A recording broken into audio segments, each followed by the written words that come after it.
Bismillahirrahmanirrahim. Alhamdulillahirabbil alamin. Wassalatu wassalamu ala asrafil anbiya'i wal mursalin sayyidina Muhammadin wa ala alihi washabihi ajmain, amma ba'du. Yang terhormat kepada Bapak Dr. Asep Maulana MPD selaku dosen pengampu mata kuliah Tarjamah Fauriyah Indonesia Arabiyah. Perkenalkan, nama saya Siti Nurhalizah, NIM 212101020021, mahasiswa Prodi Pendidikan Bahasa Arab kelas B3 semester 6 di Universitas Negeri Kiai Haji Ahmad Siddiq Jember. Baiklah, di dalam video kali ini saya akan memaparkan materi terjemah Indonesia yang berjudul Pemuda Keren dalam Islam.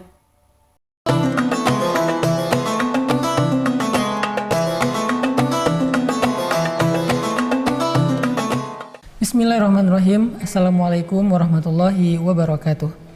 Pemuda keren menurut Islam itu siapa? Pemuda keren di mata Allah itu siapa sih? Pemuda keren yang dibanggain Nabi itu kayak gimana sih? Pemuda keren yang diceritakan di dalam Al-Quran siapa aja? Ini akan kita bahas pada sore hari ini menjelang waktu berbuka puasa.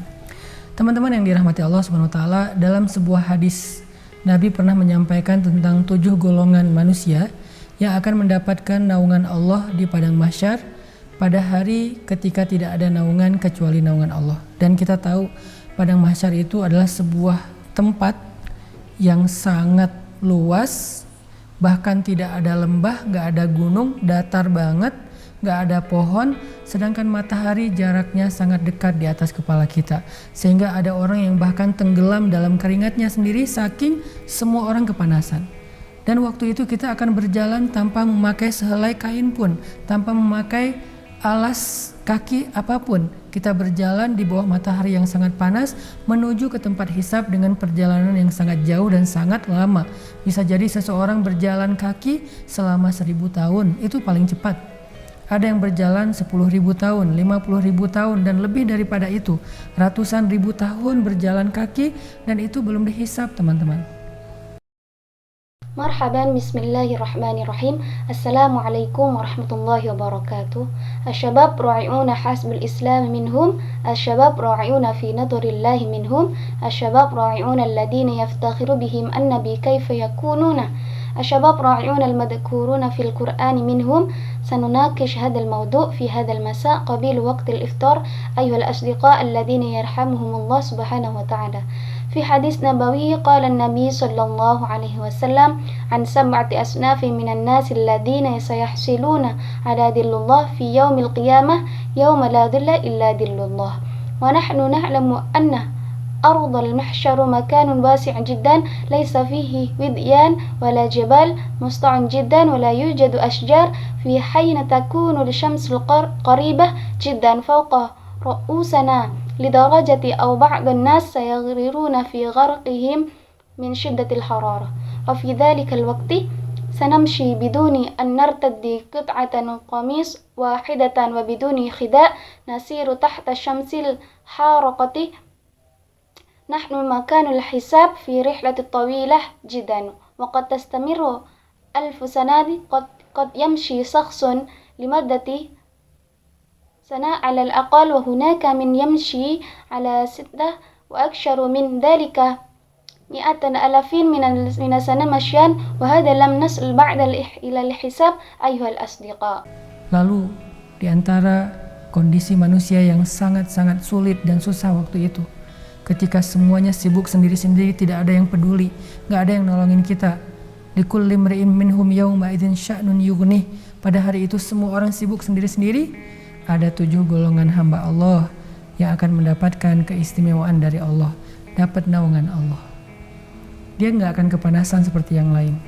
Pernah gak kepanasan di luar rumah, terus tiba-tiba kayak ngadem di minimarket, pura-pura mau nyari belanja padahal cuma pengen ngadem doang. Atau yang tiba-tiba dapat tumpangan dari teman kita naik mobil yang udah ada AC-nya, tiba-tiba masuk ke ruangan kantor yang sudah ada AC-nya sehingga kita menjadi sejuk dan kita ngerasa kayak nyaman banget setelah panas-panas. Tiba-tiba ada yang mayungin, tiba-tiba bisa berteduh di bawah pohon. Itu baru panasnya dunia. Dibandingkan dengan panasnya padang mahsyar, itu gak ada apa-apanya.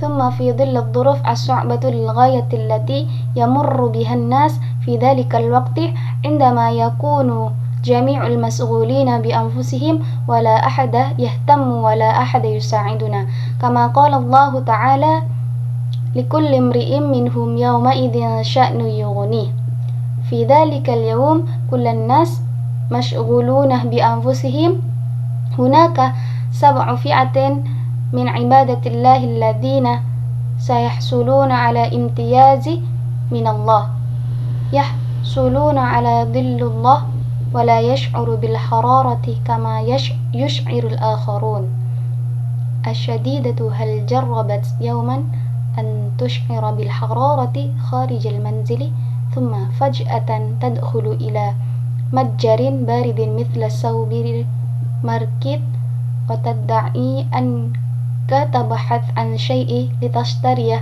ولكن في الواقع أنت فقط تريدون التبريد أو تجد صديقا يعطيك توصيلة في سيارته المكيفة أو تدخل فجأة إلى المكتب مكيف وتشعر بالراحة الشديدة بعد حرارة الشديدة أو تجد شجرة تظللك من حرارة الشمس هذا المجرد حرارة الدنيا مقارنة بحرارة يوم القيامة ليس له مثيل.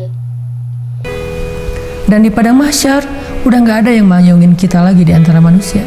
Nggak ada lagi pohon untuk berteduh, nggak ada lagi mobil AC, nggak ada lagi ruangan AC yang kita nyaman di dalamnya.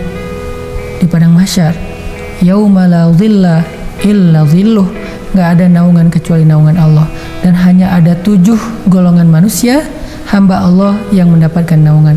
Tahu nggak dari 7 golongan itu siapa salah satunya?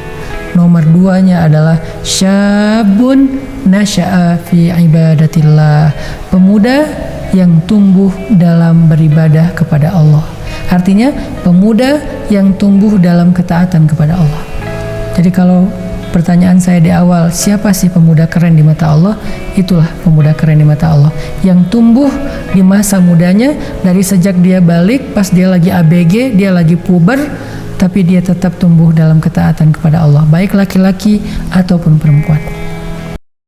في أرض المحشر لن يكون هناك من يحميك من بين الناس لن تكون هناك أشجار لتصطدل بها لن تكون هناك سيارة مكيفة ولن تكون هناك غرف مكيفة نشعر فيها بالراحة في أرض المحشر يوم لا ظل إلا ظله لن يكون هناك ظل إلا ظل الله وهناك فقط 7 فئات من عباد الله الذي يحصلون على هذا الظل هل تعلم منهم هؤلاء 7 أحدهم هو الشاب الذي نشأ في عبادة الله أي الشاب الذي نشأ في طاعة الله إذا كان سؤالي في بداية هو من هو الشاب الرائع في نظر الله فإن الشاب الرائع في نظر الله هو ذلك الشاب الذي نشأ منذ بلوغه في فطرة رهقته وشبابه وهو ما زال ينمو في طاعة الله سواء كان ذكرا أو أنثى. Siapa contohnya Ustadz? Biar kita punya teladan, inspirasi untuk kita tiru, pemuda yang tumbuh dalam ketaatan kepada Allah. Banyak contohnya di Al-Quran. Ada kalau yang laki-laki Sayyidina Yusuf alaihissalam, Sayyidina Yahya, Nabi Yahya alaihissalam, Nabi Isa alaihissalam, Nabi Yusha alaihissalam, kemudian Nabi Musa alaihissalam. Mereka semuanya pemuda-pemuda yang tumbuh dalam ketaatan kepada Allah. Yang paling jelas itu kisah Nabi Yusuf alaihissalam, bagaimana taatnya Nabi Yusuf kepada Allah dan istiqomah ketika Nabi Yusuf sedang digoda oleh seorang cewek. Ceweknya cantik, dia seorang yang kaya, punya kedudukan, dan dia menjadi simbol kecantikan di Mesir. Semua orang tertarik kepada dia, termasuk Nabi Yusuf. Nabi Yusuf aslinya tertarik kepada dia, makanya ayatnya wahamma biha, dan dia pun Yusuf punya hasrat kepada perempuan ini. Hasrat dalam makna tertarik karena cantiknya perempuan ini. Cewek ini ngegodain Nabi Yusuf untuk melakukan perbuatan tercela, yaitu berzina, tapi Nabi Yusuf takut kepada Allah Subhanahu wa taala sehingga Nabi Yusuf mencoba menghindar. Nabi Yusuf mencoba keluar dari ruangan yang sudah dikunci oleh cewek itu. Saking Nabi Yusuf mencoba untuk menghindar dan dia terus memaksa, sobeklah baju Nabi Yusuf di belakang. Itu contoh pemuda yang keren menurut Allah. Makanya sampai turun satu surat di dalam Al-Quran dengan nama Surat Yusuf, Surat Yusuf. Pengen jadi pemuda keren? منهم الأمثلة يا أستاذة حتى يكون لدينا قدوة وإلهام لنقتدي بهم. هناك العديد من أمثلة للشباب الذين نشأ في طاعة الله في القرآن الكريم. إذا تحدثنا عن الذكور هناك سيدنا يوسف عليه السلام، سيدنا يحيى عليه السلام، سيدنا عيسى عليه السلام، سيدنا يوشع عليه السلام، ثم سيدنا موسى عليه السلام. جميعهم شباب نشأ في طاعة الله. القصة أكثر وضوحا هي قصة سيدنا يوسف عليه السلام. كيف كان يوسف عليه السلام مطيعا لله ومستقيما عندما كان يتعرض لإغرائه من قبل امرأة جميلة كانت غنية وذات مكانة وكانت رمزا للجمال في مصر. كان الجميع مقتونين بها بما في ذلك سيدنا يوسف. في الحقيقة كان يوسف عليه السلام ينجذب إليها، ولهذا جاء في الآية وهم بها أي يوسف عليه السلام كانت لديه ميل لهذه المرأة بسبب جمالها. كانت تحاول إغراء سيدنا يوسف لارتكاب فعل فاحش وهو الزنا، لكن يوسف عليه السلام خاف من الله سبحانه وتعالى وحاول تجنبها والخروج من الغرفة التي أعلتها. حاول سيدنا يوسف الابتعاد لكنها استمرت في ملاحقته حتى تمزق قميصه من بخلف. هذا هو المثال للشاب رائع في نظر الله. ولهذا الشباب نزلت سورة كاملة في القرآن بسم الله سورة يوسف. أردت أن تكون شابا رائعا فعليك أن تتبع هذا المثال. Coba kita hindarkan diri kita dari pacaran, hindarkan diri kita dari godaan, baik godaan yang langsung ataupun lewat sosial media. Kita unfollow akun-akun yang vulgar, kita nggak mau ngeklik akun-akun yang bisa membuat mata kita jadi kotor dengan pandangannya. Itu udah pemuda keren banget, yang menundukkan pandangannya, yang menjaga kehormatannya. Begitu juga dengan Sayyidah Maryam radhiyallahu anha atau alaihassalam, yang dikisahkan di dalam Al-Quran sampai ada nama surat juga seperti Nabi Yusuf, yaitu Suratu Maryam. Allah berfirman di surat Ali Imran tentang pertumbuhan Maryam, fa'ambataha nabatan hasana, dia tumbuh dengan pertumbuhan yang baik. Itu pemudi keren, perempuan, cewek, ABG yang dia bisa tumbuh dalam pertumbuhan yang baik. Arti pertumbuhan yang baik, dia tumbuh dalam keadaan terhindar dari banyak fitnah di zamannya. Dia nggak kena dengan fitnah cowok, dia nggak kena dengan fitnah hedon. Sayyidah Maryam itu sama sekali tidak hedon. Sayyidah Maryam itu sama sekali nggak ada hubungan yang berlebihan dengan laki-laki. Bahkan dia hampir nggak kenal cowok. Kalau kita bahasakan dengan bahasa sekarang, seolah-olah di handphonenya itu nggak ada tersimpan nomor cowok sama sekali kecuali ayahnya atau pamannya. Jadi dia kayak nggak kenal cowok kecuali pamannya Zakaria. Saking terpeliharanya Sayyidah Maryam. لنواصل أن نتجنب العلاقة الغرامية ونتجنب الإغراءة سواء كانت مباشرة أو عبر وسائل التواصل الاجتماعي. لنقوم بإلغاء متابعة الحسابات الفاضحة ولا نريد النقر على حسابات التي قد تجعل أعيننا تتسخ بنظراتها. هذا هو الشباب الراعي حقا الذي يغض بصره ويحافظ على شرفه. كذلك الحال مع سيدة مريم رضي الله عنها أو عليها السلام التي قصتها في القرآن حتى أن هناك سورة تحمل اسمها كما هو الحال مع النبي يوسف عليه السلام، وهي سورة مريم. قال الله في سورة العمران عن نمو مريم وأنبتها نباتا حسنا، لقد نمت بنمو حسن، وهذا يعني أنها شابة رائعة فتاة مراهقة تمكنت من بنموة حسن، أو أنها نشأت في حالة تجنب العديد من الفتن في زمانها، لم تتعرض لفتنة الشباب ولم نتعرض لفتنة الحياة مطرفة. السيدة مريم لم تكن مادية على الإطلاق، ولم يكن لها علاقة زائدة مع الرجال، بل لم تكن تعرف الرجال تقريبا. إذا تحدثنا بعبارة العصر الحديث فإنه يكاد لا يوجد رقم شاب مسجل في هاتفنا إلى رقم والدها أو عمها كانت تعرف الرجال بقدر ما تعرف عمها. زكريا فقط. لذا كانت السيدة مريم محافظة جدا.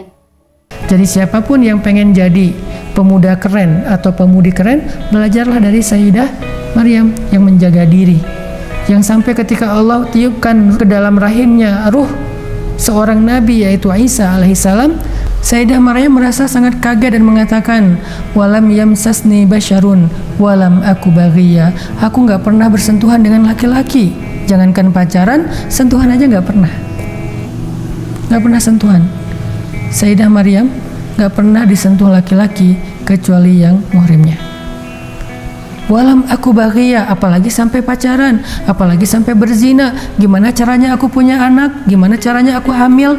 Itu gambaran solehanya Sayyidah Maryam. Itu pemudi keren. Atau kita baca cerita Nabi Yahya alaihissalam, seorang laki-laki, seorang nabi, anak muda yang juga keren, digoda oleh seorang perempuan, putri raja di Palestina.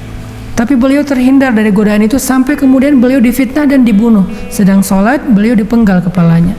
Bisa sebegitu luar biasa istiqomah mereka terhindar dari fitnah lawan jenis. Itu adalah pemuda keren. Itu yang disebut di dalam hadis syabun nasya'a fi ibadatillah, pemuda yang tumbuh dalam keadaan taat kepada Allah. Kalau yang jumlahnya lebih dari satu, ada di dalam surat Al-Kahfi. Innahum fityatun amanu bi rabbihim wazidnahum huda. Mereka adalah anak-anak muda yang beriman kepada Rabb-nya dan kami tambahkan kepada mereka petunjuk. Udah beriman ditambahkan petunjuk. Apa maksudnya? Selain mereka beriman dan beribadah kepada Allah, mereka juga berdakwah di jalan Allah. Faman yuridu ayyakuna syaban ra'ian aw fatatan ra'i'ah falyata'allam min as-sayyidati Maryam التي حافظت على نفسها حتى عندما نفخ الله في رحمها روح النبي وهو عيسى عليه السلام شعرت السيدة مريم بالدهشة الشديدة وقالت ولم يمسسني بشر ولم أك بغيا، يعني لم أكون أبدا على علاقة برجل ناهيك عن الزنا، حتى لم أكن على اتصال برجل أبدا. لم تلمس السيدة مريم أبدا من قبل أي رجال إلا محارمها ناهيك عن علاقة غير المشروعة أو الزنا. كيف يمكنني أن أكون حاملا وكيف يمكنني أن أنجب طفلا؟ هذا هو تطوير صلاح السيدة مريم. إنها فتاة رائعة. أو نقرأ قصة النبي يحيى عليه السلام، رجل ونبي شاب رائع أيضا، تم إغراؤه من قبل فتاة ابنة ملك من فلسطين، لكنه تجنب ذلك الإغراء حتى ثم اتهامه زورا وقتله أثناء الصلاة حيث قطع رأسه. هذا هو مدى استقامتهم تجنبهم لفتنة الجنس الآخر.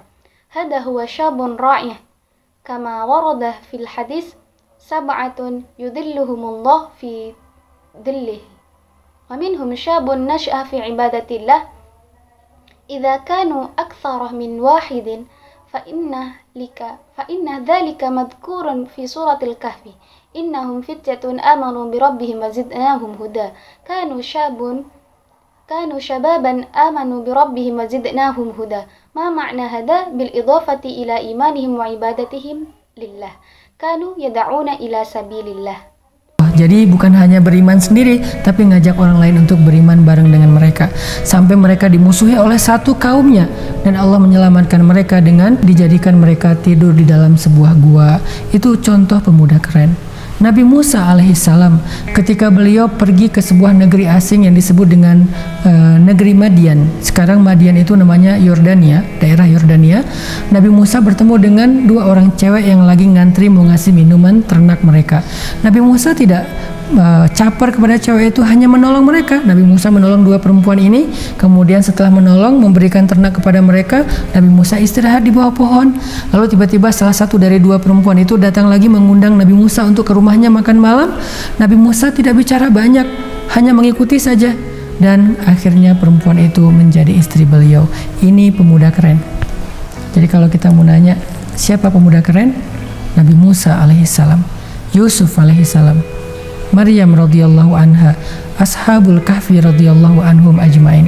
Nanti di zaman sahabat muncul lagi pemuda keren seperti Ali bin Abi Thalib, muncul lagi pemuda keren seperti Fatimah radhiyallahu anha, muncul lagi banyak nama-nama keren, dan mereka semuanya adalah pemuda-pemuda keren di mata Allah Subhanahu wa taala yang Nabi gambarkan dengan kalimat syabun nasya'a fi ibadatillah, pemuda yang tumbuh dalam ketaatan kepada Allah Subhanahu wa taala. Barakallahu fikum.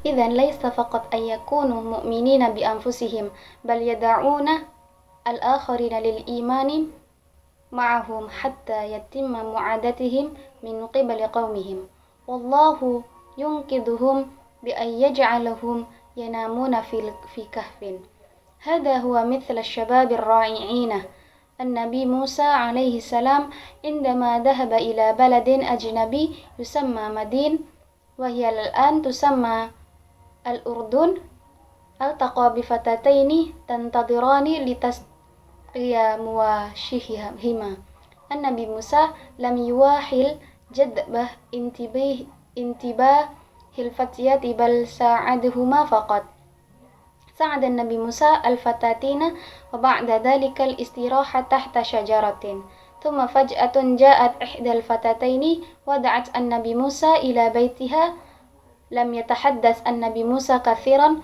بل تبعها فقط وفي النهاية أصبحت الفتاة زوجته هذا هو شاب رائع إذا أردنا أن نسأل منهم الشباب رائعين النبي موسى عليه السلام يوسف عليه السلام مريم رضي الله عنها وأصحاب الكهف رضي الله عنهم أجمعين في الزمن الصحابة ظهر مرة أخرى شباب رائعون مثل علي بن ابن أبي طالب وظهرت شابة رائعة مثل فاطمة رضي الله عنها وظهرت أسماء كثيرة رائعة وكلهم كانوا شبابا رائعين في نظر الله سبحانه وتعالى الذين وصفهم النبي بالكلمة شاب نشأ في عبادة الله Barakallahu fikum. Selanjutnya yaitu strategi pembelajaran. Yang pertama yaitu penyusutan. Penerjemah menyusutkan komponen kata bahasa sumber di dalam bahasa sasaran. Contoh yang pertama, wa ba'da dzalika istiraha tahta syajaratin. Artinya dan setelah itu mereka istirahat di bawah pohon. Contoh yang kedua, wa kaifa yumkinuni an anjaba tifla. Dan gimana caranya aku punya anak. Strategi pembelajaran yang kedua yaitu transposisi.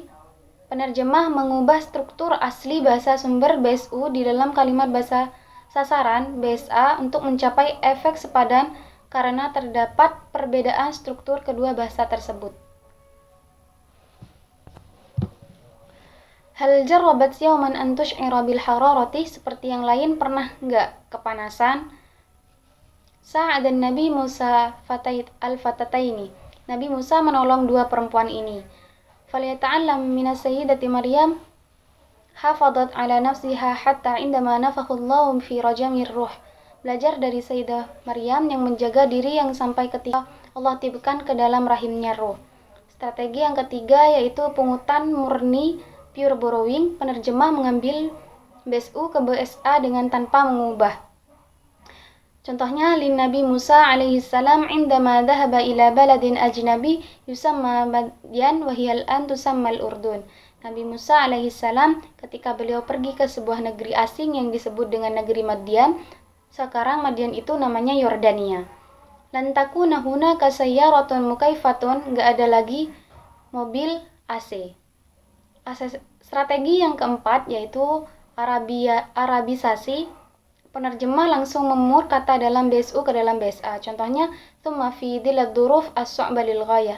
Lalu di antara kondisi manusia sangat-sangat sulit. Baik, selanjutnya yaitu al-mufradat.